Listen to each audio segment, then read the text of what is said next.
नमस्कार, hot stocks में आपका स्वागत है। मैं हूं पल्लवी। बाजार में आज शानदार तेजी रही। यूएस फेड के मिनट्स ऑफ मीटिंग जारी होने के बाद बाजार ने एक पॉजिटिव रिएक्शन दिखाया और निफ्टी की शुरुआत भी अच्छी हुई और 8650 के ऊपर ही क्लोजिंग हुई। साथ ही अगर बैंक निफ्टी की बात करें तो वहां पर भी 17 महीने की एक रिकॉर्ड हाई यहां पर आज देखने को मिला। 2 दिन से लगातार गिरावट हो रही थी, उस पर कहीं ना कहीं ब्रेक लगते दिखा। सबसे ज्यादा बाइंग जिसमें दिखी उसमें बैंक्स और फाइनेंशियल शेयर शामिल है। मेटल्स में आज हालांकि बैकफुट पर दिखा इंडेक्स और साथ ही प्रॉफिट बुकिंग हावी हुई। इसके अलावा कारोबार खत्म होने पर अगर हम स्टार्ट्स की बात करें तो लगभग 50 पॉइंट्स की गिरावट के साथ 8673 पर निफ्टी की क्लोजिंग हुई। वहीं सेंसेक्स की बात करें तो वहां पर 118 अंकों की कमजोरी आज के सेशन में देखने को मिली। इसके अलावा शुगर शेयर्स का दिन था। शुगर सेक्टर के शेयर्स काफी अच्छा चले। इनफैक्ट 10 से 20% तक का जंप शुगर स्टॉक्स में हमें देखने को मिला। इनफैक्ट बैंक्स में प्राइवेट बैंक्स की बात करें, अब सरकारी बैंक्स की, वहां पर भी अच्छा रुझान दिखा। इंडसइंड बैंक, इंडियन बैंक, यहाँ 4 से 5% की तेजी देखने को मिली। इसके अलावा प्राइवेट स्पेस में ICICI bank, bank of Baroda, ये पब्लिक सरकारी बैंक है। इसके अलावा कोटक महिंद्रा बैंक, यहाँ पर अच्छा रुझान आज के सेशन में आता हुआ दिखा। इवन करूर वैश्य बैंक और आईसीआईसीआई बैंक में 2 से 2.5% तक की तेजी रही। इनफैक्ट आज टेलीकॉम स्टॉक्स में भी अच्छा ट्रेंड देखने को मिला। पावर, टेलीकॉम, रियल्टी, ये कुछ स्टॉक्स है जहां पर अच्छा रुझान रहा। शुगर स्टॉक्स का हमने जिक्र किया और कुछ नाम अगर लें तो शक्ति sugar, Dharni sugar, Mawana sugar, यहां पर अच्छा जंप आज के सेशन में दिखा। लेकिन सबसे ज्यादा तेजी जिनमें दिखी उसमें अल्ट्राटेक सीमेंट निफ्टी का सबसे बड़ा गेनर रहा। कोल इंडिया आज का सबसे बड़ा लूजर रहा। बाजार के कुछ जानकारों से भी हमने बात की और इनफैक्ट कोटक महिंद्रा एएमसी के एमडी नीलेश शाह का मानना है कि 6 से 12 महीनों में फार्मा का बॉटम बनेगा और बॉटम बनने के बाद उन फार्मा शेयरों में निवेश किया जा सकता है। हमें लग रहा है कि आने वाले 6 से 12 महीनों में फार्मा सेक्टर्स का बॉटम बन जाएगा और वहाँ से फिर इन्वेस्टर्स को अच्छे रिटर्न आने की उम्मीद है। यूएस एफडीए ने जो नोटिस इश्यू किए थे उस वजह से काफ़ी कंपनीज़ की फैक्ट्रीज़ यूएस मार्केट में एक्सपोर्ट नहीं कर पा रही थी। धीरे धीरे वो सारी चीज़ें आने वाले 6 से 12 महीनों में पीछे रह जाएगी और उसके बाद कंपनीज़ अपनी पाइपलाइन बिल्ड करके फार्मा क्षेत्र में वापस पुरानी ग्लोरीज, पुराने दिन ला पाएगी। साथ ही केआर चौकसी के देवेंद्र चौकसी का मानना है कि मिड कैप्स में बजाज फिनसर्व में निवेश किया जा सकता है। यूपीएल भी उन्हें एक अच्छा बेट लगता है। Likewise, there are many companies which are into the mid-cap space, stroke large mid-cap as we call it. I think इसके अंदर भी जो companies operate कर रही है उसमें I think we find companies like Bajaj Finserv जिसके अंदर इंश्योरेंस का बिजनेस की एक अच्छी पोटेंशियल बनने जा रही है, तो ये बिजनेस हमें अच्छा लग रहा है। यूपीएल का एक अच्छा कारोबार देख रहा है तो वो भी एक बिजनेस अच्छा बन रहा है। कुछ और एक्सपर्ट्स की राय सुन लेते हैं। फणी शेखर, फंड मैनेजर पीएमएस कावी स्टॉक ब्रोकिंग का मानना है कि एचसीएल टेक अच्छा वैल्यूएबल स्टॉक उन्हें लगता है। इन्फोसिस में भी निवेश किया जा सकता है। अगर आप एचसीएल टेक या इन्फोसिस को देखें, खासकर एचसीएल टेक को देखें, तो पिछले 6 महीने में जिस प्रकार से पिटाई हुई है स्टॉक की और जिस प्रकार का उन्होंने परफॉर्मेंस इस क्वार्टर में दिया है, स्टॉक इस समय मुझे काफ़ी वैल्यूएबल लगता है। डिस्क्लोजर के हम इसको होल्ड करते हैं अपने पोर्टफोलियोज में। सिमिलरली इन्फोसिस भी रिलेटिवली जो है अच्छा लग रहा है। जहाँ तक उनके बिजनेस का सवाल है, देखिए एक आध कॉन्ट्रैक्ट ऊपर नीचे होता है, बड़ी कंपनियां हैं, आधा 1% का ग्रोथ या 2% का ग्रोथ भी कभी शेव ऑफ हो सकता है, लेकिन from a long term perspective ये मेकअप हो जाता है। और अगर आप ये बहुत ज़्यादा एक्सपेंसिव स्टॉक्स भी नहीं हैं, ये करीब इन्फोसिस अभी इस करेक्शन के बाद मेरे ख्याल 16.5 करंट ईयर अर्निंग्स पे चलेगा, तो इतना तो वैल्यूएशन इन स्टॉक्स के लिए बनता है।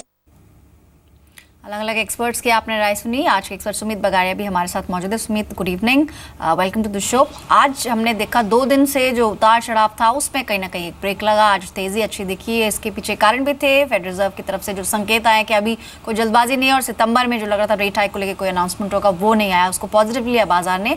लेकिन जितने भी बड़े फैक्टर्स हो सकते थे, जीएसटी, मानसून, उसको काफी हद तक फैक्टरिंग कर चुका है बाजार अब। तो अब आने वाले दिनों में क्या ट्रिगर्स आप देख रहे हैं और डेरिवेटिव एक्सपायरी भी ऑलमोस्ट 1 हफ्ते बाद है, किस तरह से देख रहे हैं इन सभी ट्रिगर्स को आप? Hi, good evening Pallavi. Well yes, absolutely हमने मार्केट को पिछले कुछ दिनों में एक रेंज बाउंड मोड में देखा हुआ है। 8600, 85, 80 नीचे में एक अच्छा खासा सपोर्ट बना हुआ है। एट द सेम टाइम ऊपर में 8700 और 8730 का एक इमीडिएट रेजिस्टेंस है। इधर साइड ब्रेकआउट 200 से 300 पॉइंट का मूव देगा आने वाले दिनों में निफ्टी में।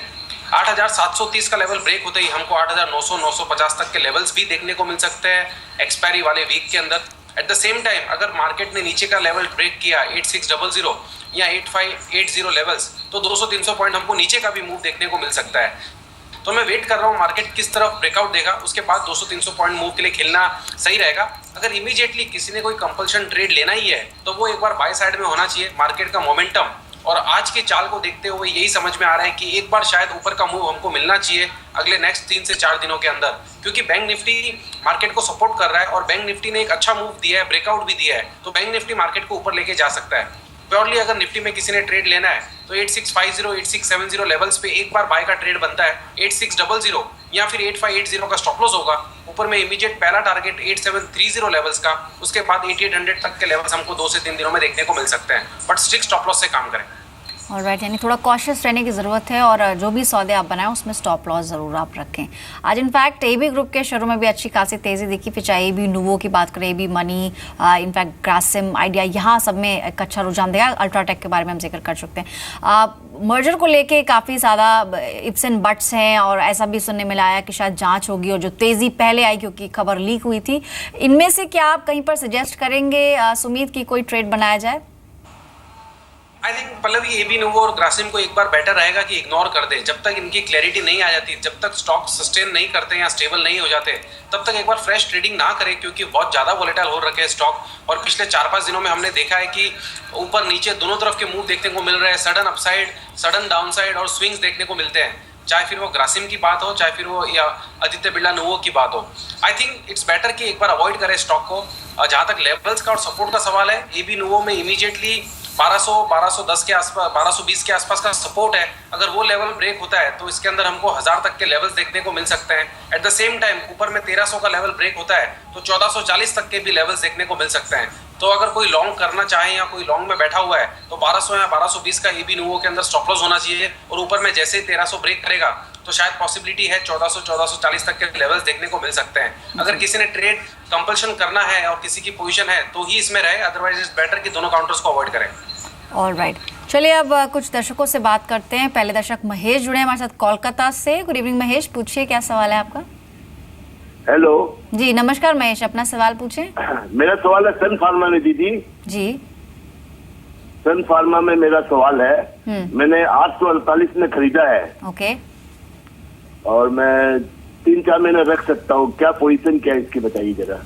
3-4 महीने के लिए आज से जाना चाह रहे हैं। 848 पर इन्होंने खरीदा था, यहाँ पर लॉस में है। 788 आज की क्लोजिंग रही है। फार्मा में स्पेसिफिकली सन फार्मा काफ़ी ज़्यादा करेक्शन इसमें हम पहले ही देख चुके हैं। नेक्स्ट 3 to 6 मंथ्स के लिए क्या टारगेट्स आप देंगे? अगर स्टॉप लॉस इन्हें लगाना हो तो कहाँ पर सुमिता पाएंगे? पल्लवी, मेरे हिसाब से सन फार्मा के अंदर होल्ड की सलाह रहेगी। मुझे ऐसा लगता है कि सन फार्मा आने वाले 3 से 6 महीने में बहुत अच्छा मूव देगा।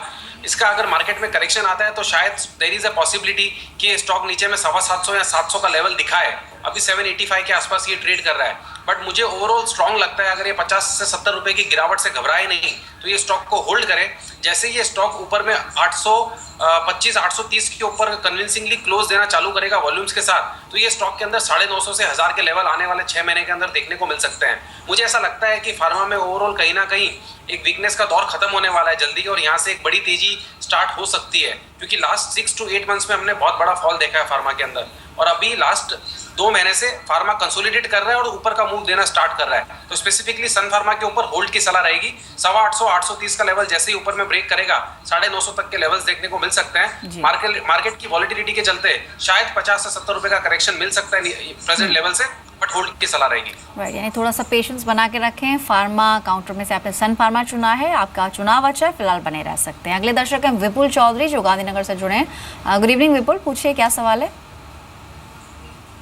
चलिए फोन शायद डिस्कनेक्ट हुआ है, लेकिन सवाल इन्होंने एसएमएस के जरिए भी शेयर किया है। 1600 शेयर्स हैं इनके पास 38 के लेवल्स पर। एनसीसी की बात कर रहे हैं, काफ़ी अच्छा मुनाफा ये कमा चुके हैं, मोर देन डबल इनकी वेल्थ हो चुकी है। क्या करें, मुनाफा इसमें पार्शली बुक कर लें या पूरी तरह से एग्जिट करने की सलाह देंगे आप? देखिए पहले भी ये स्टॉक के अंदर ब्रेकआउट है। ब्रेकआउट आने के बाद ये स्टॉक का मूव ऑलमोस्ट हमको प्रेजेंट लेवल से 8 से 10 रुपए का ऊपर मिलना चाहिए, यानी 95 से 99 तक के लेवल्स देखने को मिल सकते हैं। इनको मुनाफा हो रहा है अच्छा खासा। मेरे ख्याल से एक बार पोजीशंस को होल्ड करके चले, क्योंकि इनका 38 का खरीदी है और बहुत लोअर लेवल्स का खरीदी है। अगर ये नीचे में 75 76 का लेवल ब्रेक करेगा तो ये स्टॉक के अंदर वीकनेस देखने को मिलेगी। जब ये इतना वेट करके रखे और इतना लोअर लेवल्स पे इनका खरीदी है तो मेरे हिसाब से 75 76 का ट्रेलिंग ऐसे लगा के होल्ड करने में कोई हर्जा नहीं है। पूरा का पूरा क्वांटिटी एक बार होल्ड करें, क्योंकि अगर ये ब्रेकआउट का मूव कन्विंसिंग हुआ तो ये 99 से 100 तक के लेवल जल्दी दिखाएगा। उस केस में इनको बहुत अच्छा मुनाफा हो सकता है। होल्ड की सलाह रहेगी जी। तो ऑलरेडी 85 तक पहुंच चुका है, 95 से 100 तक के लेवल्स इसमें आ सकते हैं। फिलहाल बने रहने की सलाह दे रहे हैं सुमित। अगला सवाल एसएमएस के जरिए शामिल करते हैं। ये सवाल हमें भेजा है सुभाष ने बरेली से, और ये शक्ति शुगर्स पे जानना चाह रहे हैं। 47 पर इनकी खरीद है, ऑलमोस्ट क्वांटिटी 3000 शेयर्स की है। शुगर स्टॉक्स में अच्छा रुझान हमने आज के सेशन में देखा, लेकिन काफ़ी वोलेटिलिटी रहती है शुगर स्टॉक्स में। At this point in time क्या करना चाहिए? आज शक्ति शुगर में 20% तक की तेज़ी दिखी, लेकिन इनके बाइंग से फिर भी नीचे 47 पे इन्होंने खरीदा है। क्या सलाह रहेगी सुमित? जी, इन्होंने ऊपरी लेवल पे बाय कर लिया है और ये शुगर स्टॉक्स ने पिछले 3 से 6 महीने के अंदर बहुत अच्छा मूव दिया है। मोस्टली स्टॉक्स जैसे स्पेसिफिकली अगर शक्ति शुगर की बात करेंगे तो इसने 20 रुपए से रैली स्टार्ट करी थी और ये स्टॉक डबल होने के बाद इन्होंने एंट्री किया। तो एंट्री थोड़ा इनका ऊपरी लेवल पे हो गया है, पर ठीक है, एक बार होल्ड कर सकते हैं, क्योंकि शुगर स्टॉक्स के अंदर बहुत सालों के बाद ये रैली स्टार्ट हो रही है, तो इतनी जल्दी खत्म नहीं होनी चाहिए। यहाँ से एक वापस तेजी बनेगी और ऊपर में ये 50 का पहला लेवल है, वो क्रॉस करने के बाद हमको 60 से 65 के लेवल देखने को मिल सकते हैं। अभी इनकी पोजीशन जो होल्ड करनी है उसमें इनको स्टॉप लॉस अगर लगाना है तो वो 30 रुपए का स्टॉप लॉस होना चाहिए। जब तक शक्ति शुगर नीचे में 30 रुपए का लेवल ब्रेक नहीं करेगा तब तक इसका बुलिश ट्रेंड खत्म नहीं होगा। 30 रुपए के एसएल से पोजीशंस को होल्ड करें, इमीडिएट पड़ाव 50 रुपया, उसके बाद 60 से 65 रुपए के लेवल देखने को मिल सकते हैं। ऑलराइट, तो यहाँ पर आपको बने रहने की सलाह दी जा रही है। आगे फर्दर इसमें अप ट्रेंड देखने को मिल सकता है। काफ़ी करेक्शन पहले स्टॉक में हो चुका है। अगले दर्शक है पुनीत, जो कि हैदराबाद से जुड़े हैं। नमस्कार पुनीत, पूछिए क्या पूछना है आपको। Hi, this is Puneet from Hyderabad. I bought this A to Z maintenance 300 shares at Okay. 42. Just wanted to check what is the horizon. कितनी पुरानी what should be the right buying है price? आपकी? Around month and a half. 1.5 years? No, month and a half. Okay, month and a half. One and a Alright. half month back I bought this position. Alright, A to Z maintenance की बात कर रहे हैं। 37 पर आज की closing में, इनकी बाइंग 42 ऑड लेवल्स पर है। कितने टाइम के लिए होल्ड कर सकते हैं पुनीत आप? मैं 3 से 6 महीने के लिए होल्ड कर सकता हूँ। Okay alright. सुमित ऑलरेडी ये 1.5 मंथ इसमें दे चुके हैं और 3.5 और समय इसमें लगा सकते हैं। क्या करना चाहिए इसमें, स्ट्रैटेजी क्या अपनाएं? देखिए पल्लवी, मैं ये स्टॉक के अंदर बाय रिकमेंड नहीं करता हूँ, मुझे ये स्टॉक नहीं समझ में आता है। बट जबकि इन्होंने ऑलरेडी पोजीशन ले रखी है तो इनके लिए सलाह ये रहेगी कि ये स्टॉक ने ऑलरेडी पिछले 2 से 3 महीने से एक मूव देना स्टार्ट किया है। 23 से 25 रुपए वाला स्टॉक ऑलमोस्ट 45 तक जाके अभी इसने रिट्रेसमेंट दिया हुआ है, जिसके अंदर ये स्टॉक नीचे में 35 का लेवल इसने टेस्ट किया है। अब अगर ये यहाँ से वापस ऊपर चलना स्टार्ट होता है तो इमीडिएटली 45 से 50 तक के लेवल्स देखने को मिल सकते हैं। अगर ये पोजीशन होल्ड करना चाहते हैं तो इनको एक मैं स्टॉप लॉस सजेस्ट कर देता हूँ। वो स्टॉप लॉस से पोजीशंस को होल्ड करें, बिकॉज ये काउंटर ऐसा नहीं है कि जिसमें कोई बहुत बड़े या बहुत बड़ा रिटर्न मिलना चाहिए आने वाले समय के अंदर। 30 से 32 रुपए का स्टॉप लॉस होना चाहिए। अगर ये यहाँ से वापस नीचे आता है तो फिर ये स्टॉक खराब हो जाएगा। अगर ये यहीं से जो प्रेजेंट लेवल्स चल रहे हैं यहीं से घूम के ऊपर जाता है तो इनको 45 से 50 रुपए के लेवल मिलने की पॉसिबिलिटी है। वहाँ पे मेरी सलाह तो यही रहेगी कि ये निकल जाए, क्योंकि मेरे हिसाब से ये स्टॉक को छोड़ के और बहुत से स्टॉक मार्केट में अवेलेबल है, फ्रंट लाइनर स्टॉक, जिनके अंदर इनको अच्छा मुनाफा मिल सकता है। ऑलराइट, तो थोड़ा बहुत जो नुकसान आपको हो रहा है उसे बुक करने की सलाह दे रहे हैं। यहाँ से एग्जिट कर सकते हैं। कोई और विकल्प इनको आप नाम बता सकते हैं? अगर A to Z मेंटेनेंस से इनको निकलना है तो कौन से स्टॉक में निवेश करें? देखिए, अगर इनको छोटा डबल डिजिट स्टॉक चाहिए तो ऑटो के अंदर अशोक लीलैंड एक अच्छा स्टॉक है, जो कि अभी अच्छे लेवल्स पे भी मिल रहा है। बाई चांस मार्केट करेक्ट होता है तो 8-10 रुपया ये गिर भी सकता है, बट ओवरऑल अशोक लीलैंड एक अच्छा स्टॉक है। इमीडिएटली ये 98 से 100 के लेवल दिखाएगा और जैसे ही 100 का लेवल क्रॉस करेगा तो 120 से 125 के लेवल दिखाएगा। और ओवरऑल ऑटो पैक के अंदर हमें आने वाले समय में तेजी दिख रही है। ऑटो के मोस्टली स्टॉक्स में हमने ऑलरेडी अच्छा रनअप देखा है और ऐसा ही रनअप हम उम्मीद करते हैं कि आने वाले समय में और देखने को मिलेगा। तो एक तो अगर डबल डिजिट स्टॉक इनको सिलेक्ट करना है तो अशोक लीलैंड में ये जा सकते हैं ऑटो के अंदर। और अगर ये थोड़ा बड़ा स्टॉक लेना चाहे तो सिप्ला मुझे अच्छा लगता है प्रेजेंट लेवल्स पे। सिप्ला में 100 से 150 रुपए की चाल आने वाले 6 से 8 महीने में देखने को मिल सकती है। तो फार्मा के अंदर सिप्ला एक अच्छा काउंटर है जिसमें निवेश कर सकते हैं। जी, तो अशोक लीलैंड, सिप्ला, 2 विकल्प आपको और बता दिए गए हैं। और साथ ही दर्शकों को छोटी सी एक जानकारी दे दें कि कंपनी के बोर्ड ने नाम बदलने के लिए अप्रूवल दे दिया, यानी A to Z मेंटेनेंस का नाम बदल के A to Z infra engineering हो जाएगा और कंपनी इम्पैक्ट इंफ्रास्ट्रक्चर इंजीनियरिंग से जुड़े हुए कारोबार में ही है। अगले दर्शक हमारे साथ है MK सिंह, जमशेदपुर से जुड़े हैं। गुड इवनिंग मिस्टर सिंह, पूछिए क्या सवाल है आपका। मिस्टर MK सिंह, सुन पा रहे हैं आप? जी हाँ। जी सर, मेरे अपना पास सवाल पूछे, कौन सा स्टॉक है और किस लेवल पर खरीदा है आपने? LNT के शॉर्ट सेल्स है at the rate of 1560। Okay, तो क्या करना चाहिए? मेरा टाइम फ्रेम 3 मंथ होल्ड कर सकता हूँ मैं। 3 मंथ्स के लिए आप जानना चाह रहे हैं और आपकी बाइंग 1560 की है, राइट? 1560 की।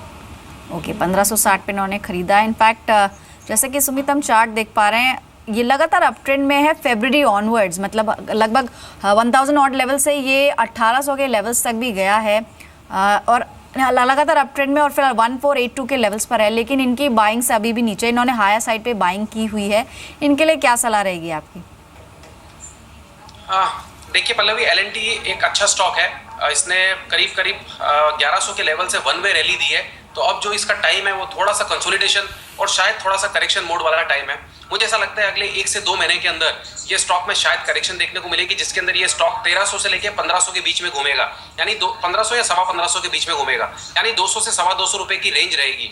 अगर ये 3 से 6 महीने का होराइजन लेके चलते हैं तो स्टॉक को बिल्कुल होल्ड करें। जैसे ये स्टॉक ऊपर में 1550 या 1530 का लेवल के ऊपर क्लोजिंग देना स्टार्ट होगा तो इसका सबसे पहला टारगेट बनेगा 1600 और उसके बाद इसके टारगेट बनेंगे 1800। 6 महीने का होराइजन रखना होगा ये टारगेट्स के लिए। ओवरऑल स्टॉक का स्ट्रक्चर अच्छा है। अगर करेक्शन आती है तो घबराए नहीं, 100-150 पॉइंट की करेक्शन आ सकती है, मार्केट करेक्शन देगा तो मेरी इस स्टॉक के ऊपर होल्ड की सलाह रहेगी। और LNT में आप बने रह सकते हैं। स्टॉक आपने काफ़ी शानदार चुना है, इंजीनियरिंग स्पेस की सबसे बड़ी कंपनी है देश की।